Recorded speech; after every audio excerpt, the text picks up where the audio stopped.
आज के इस पत्रकार सम्मेलन में मीडिया के दोस्तों का स्वागत है। इसकी अध्यक्षता माननीय उप मुख्यमंत्री और नगर एवं आवास विभाग के माननीय मंत्री जी कर रहे हैं। मुख्य रूप से पिछले 100 दिनों में नई सरकार के कार्यकाल में इस विभाग की जो उपलब्धियां रही हैं उनके बारे में हम आपसे थोड़ी चर्चा करने के लिए आज आपको हम लोगों ने आमंत्रित किया है। मैं अनुरोध करूंगा माननीय मंत्री जी से वे अपनी बातें आपके सामने रखें और फिर विभाग का मार्गदर्शन करें। नई सरकार की नई पहल 100 दिन सरकार के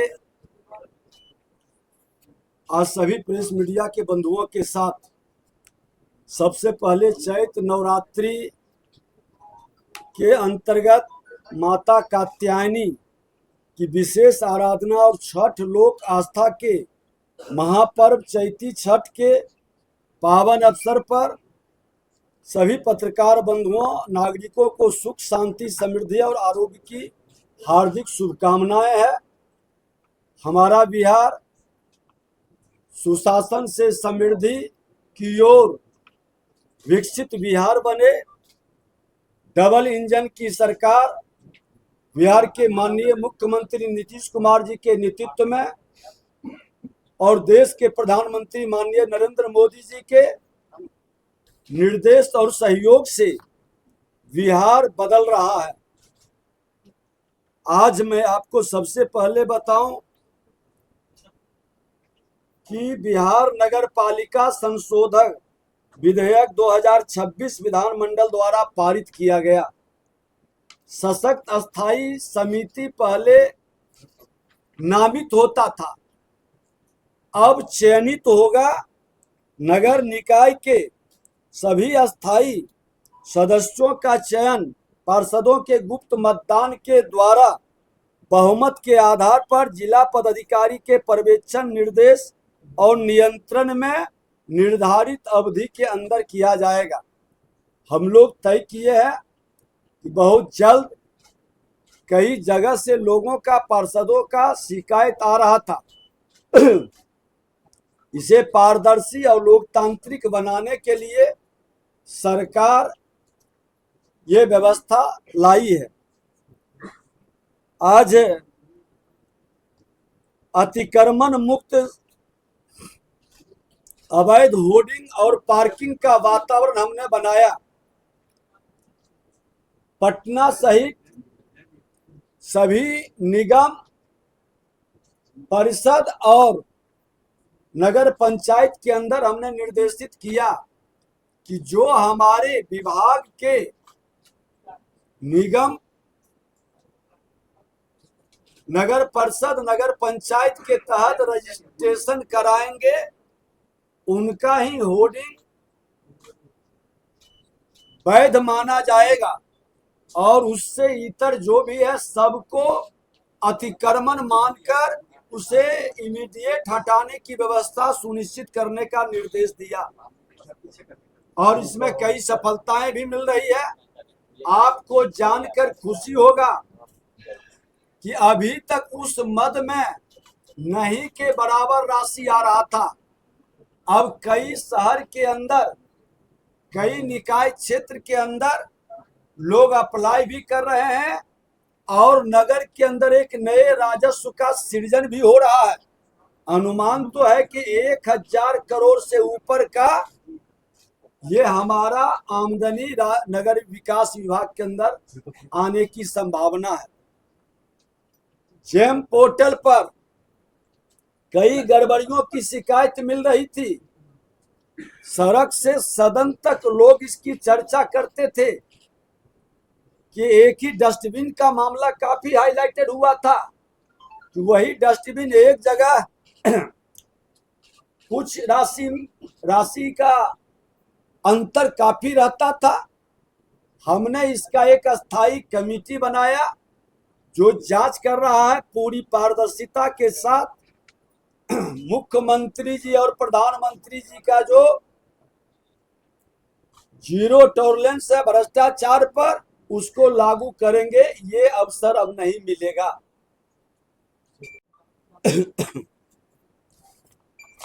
हमने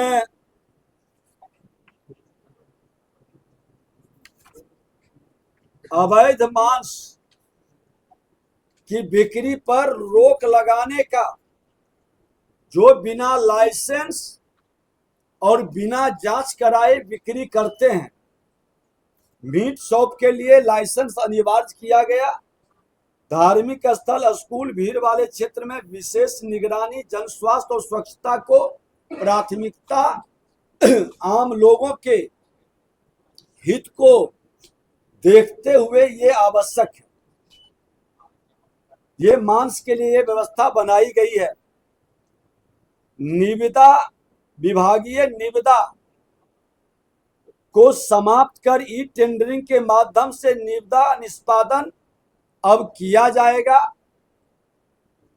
ताकि लोग पारदर्शी बेहतर काम कर सकें। सशक्त कमेटी का गठन, जो आपको बताया कि बहुत जल्द ही। इसके अलावे बिल्डिंग बायलॉज में हमने कई लोगों से विमर्श कर उसमें संशोधन का प्रयास कर रहे हैं, और काफी यहाँ बिहार में जमीन की काफी कमी है। हम बायलॉज अपने बिहार के भौगोलिक वातावरण के अनुसार और संविधान के नियम और केंद्र सरकार के कानून के तहत उसको हम करने का निर्देश भी दिए हैं। राजस्व बढ़ाने का, विभाग के अंदर एक नई प्रणाली विकसित करने का हमने वातावरण बनाया है, जिसके माध्यम से राजस्व वसूली की नई प्रणाली की तैयारी करने का काम शुरू हो रहा है, जो डिजिटल होगा। और उसी तरह से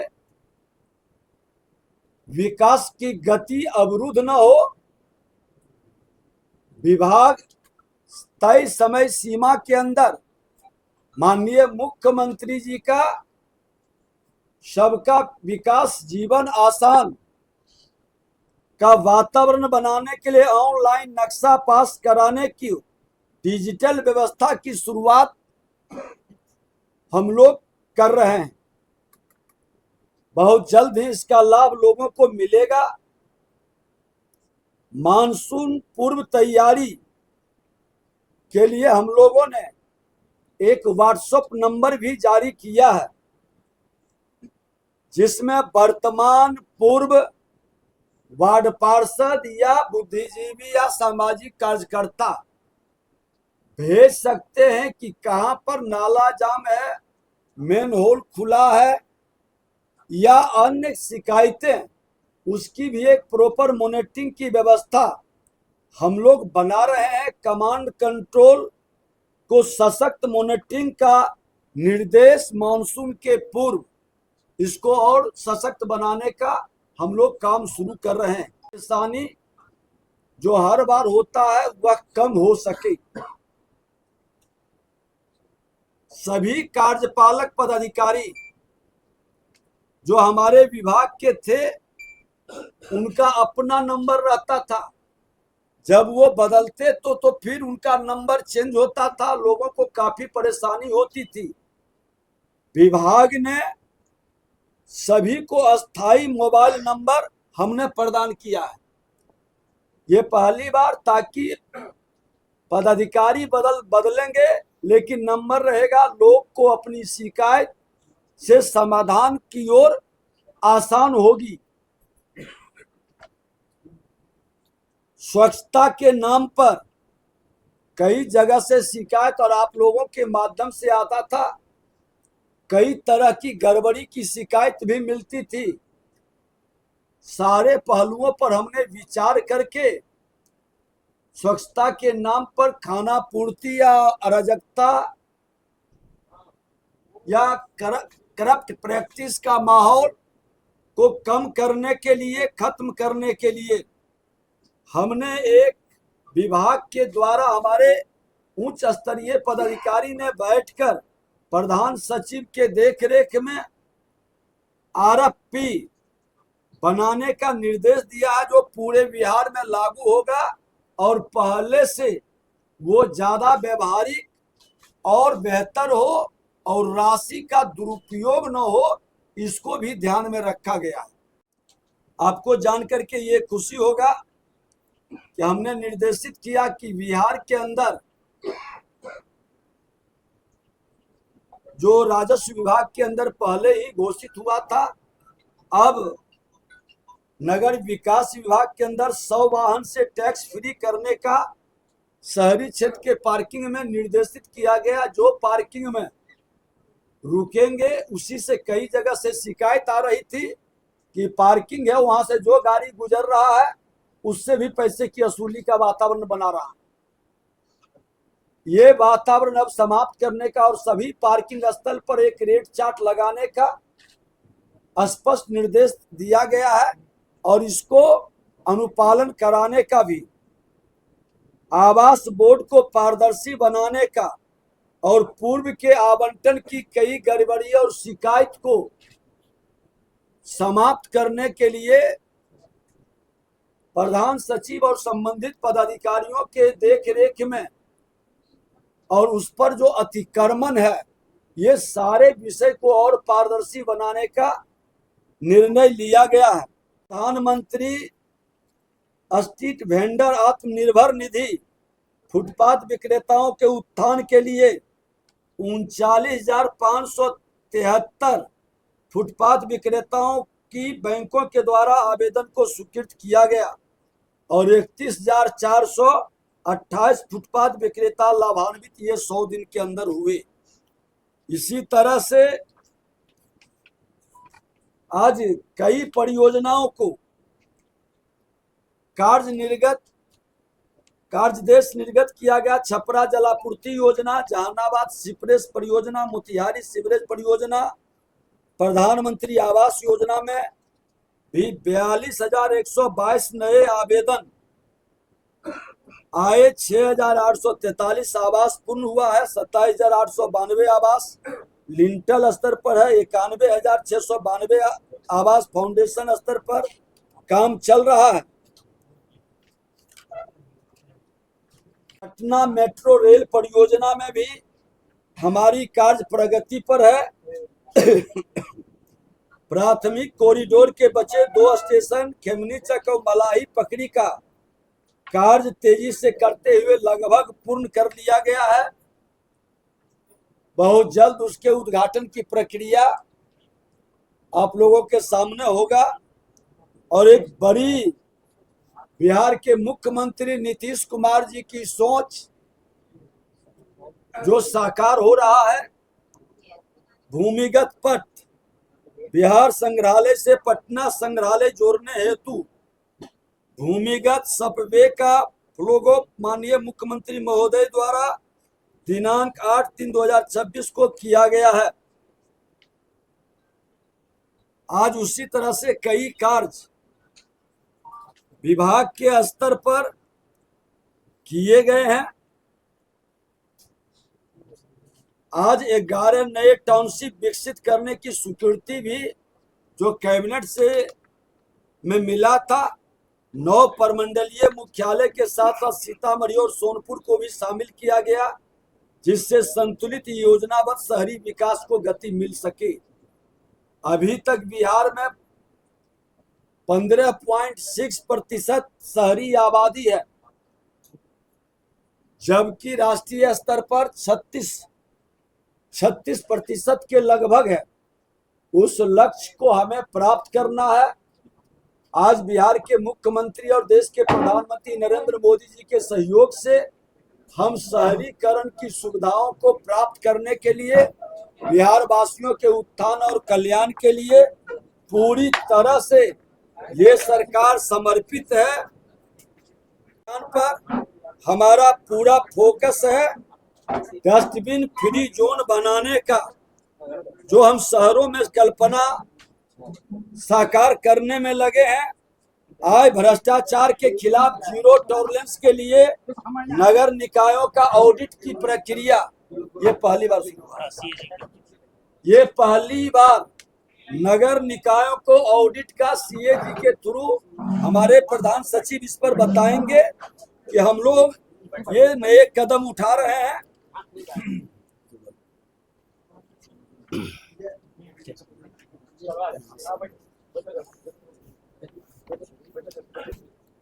आप सभी जानते हैं कि नगर निकाय एक संवैधानिक संस्था है, तो उनके ऑडिट के लिए जो सीएजी की संस्था में विशेष क्रिएशंस हुए हैं और उनके ऑडिट भी अब नियमित रूप से किए जा रहे हैं सीएजी के ऑडिटर्स के द्वारा। साथ ही हमारे जो स्टैट्यूटरी ऑडिटर्स हैं, जो सीएजी इम्पैनल्ड ऑडिटर है, उनको हम लोग पहले की तरह से सीएजी की इनकी ऑडिट के लिए लगा कर रखेंगे।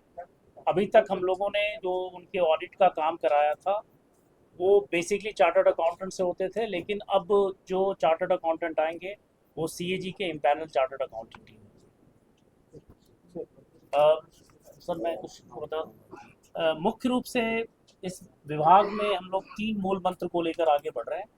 एक है आपका शहर साफ सुथरा हो, तो जो ठोस और तरल अपशिष्ट प्रबंधन है वो हमारी प्राथमिकता पहले की तरह है, और हम लोग ये कोशिश कर रहे हैं कि अगले 2 वर्षों में राज्य में कहीं कूड़े का अंबार पुराने लेगेसी का भी नहीं, और जितनी हमारी नदियां हैं और जहां हमारे पानी हमारी नालों का जाता है वहाँ बिल्कुल ट्रीटमेंट के बाद ही पानी रखें, ये हमारी पूरी कोशिश होगी। ये पहला हमारा मूल मंत्र है। दूसरा मूल मंत्र है कि राज्य में शहरीकरण को सुव्यवस्थित तरीके से आगे बढ़ाएंगे। तो जो 11 नए टाउनशिप्स हमारे आ रहे हैं वहाँ से हम शुरुआत कर रहे हैं, लेकिन जो पुराने शहर में रीडेवलपमेंट होना है वो भी हमारी कोशिश होगी। लेकिन आगे प्लानिंग बिल्कुल प्लान्ड सिटी डेवलपमेंट हमारी प्राथमिकता होगी कि कोई भी इसी तरह से बेतरतीब तरीके से नया शहर नहीं बसे और वहाँ पर जो जन सुविधाएँ हैं उसका अभाव नहीं है। ये दूसरी बड़ी चीज़ है। इसलिए पूरे राज्य में हम अगले 1 वर्ष में सभी शहरों के मास्टर प्लान नोटिफाई करें, सभी शहरों के। और आखिरी चीज़ है, हम अपनी जो सरल जीवन के लिए, ईज ऑफ लिविंग के लिए लोगों को सुविधाएं चाहिए, तो जितनी नागरिक सुविधाएं हों, चाहे प्रॉपर्टी टैक्स के हों या घर के नक्शे बनाने की बात हो, ये सारी सुविधाएं ऑनलाइन होंगी, एक सिंगल डिजिटल प्लेटफॉर्म पर होंगी, और पूरे राज्य के सभी जो नगर निकाय हैं एक उसी सिंगल प्लेटफॉर्म पर हर तरह की सुविधा उपलब्ध कराएंगे। चाहे वो शिकायत की सुविधा, आपको शिकायत करने की सुविधा हो, या फिर किसी भी तरह का टैक्स कलेक्शन का, कचरा निष्पादन का, ये सारी सुविधाएं डिजिटल होंगी। और ये हमारी कोशिश है कि अगले 7-8 महीनों में ये पूरी की पूरी सेवा पूरे राज्य में आ जाए। राज्य मंत्री परिषद की अनुमति हम लोग प्राप्त करने की इसमें कोशिश करें। कि बिहार के माननीय मुख्यमंत्री जी, देश के प्रधानमंत्री नरेंद्र मोदी जी का बिहार की जनता से जो वादा हुआ है, और हमारे पूर्व के इस विभाग के माननीय मंत्री जो अभी हमारे पार्टी के राष्ट्रीय अध्यक्ष हैं माननीय श्री नितिन नवीन जी, इन लोगों के द्वारा जो अच्छे कार्य शुरू हुए हैं वो रुकेंगे नहीं। उनके द्वारा जो अच्छे पहल है वो आगे भी चलेगा और बेहतर करेंगे। उसमें जो भी लोगों को बेहतर सुझाव है उसके लिए अभी हमारे प्रधान सचिव ने बताया कि हम सुझाव भी और वैसे विशेषज्ञों से विमर्श भी हम आगे करेंगे। और 100 दिन सरकार के जो पहल किया गया, नई सरकार की नई पहल, ये जनता को समर्पित है।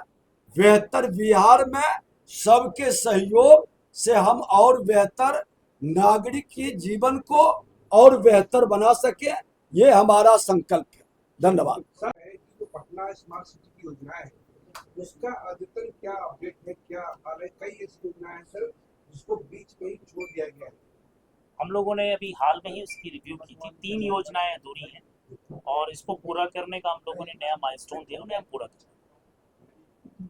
पूरे राज्य में 4 स्मार्ट सिटी में कुल मिलाकर करीब 11 योजनाएं अधूरी हैं। सबसे ज़्यादा भागलपुर में थी, तो रिव्यू करने के बाद सबके टाइमलाइन दे दिए गए, सारी योजनाओं को पूरा किया। सर एक डच कहते हैं पटना कॉलेज के पीछे, आपको पता कैफे का निर्माण हुआ था, बाद में इसे बंद कर दिया गया, और क्यों बंद किया गया उसकी वजह पता नहीं। डच कैफे के बारे में मैंने मांगा है, उसमें कुछ आर्कियोलॉजिकल इश्यूज हैं, लेकिन उसको हम लोग एक बार फिर से रिव्यू करके देख लेंगे और मुझे लगता है उसको हम चला सकते हैं। सर, पटना मेट्रो का उद्घाटन कब होगा, कोई तारीख?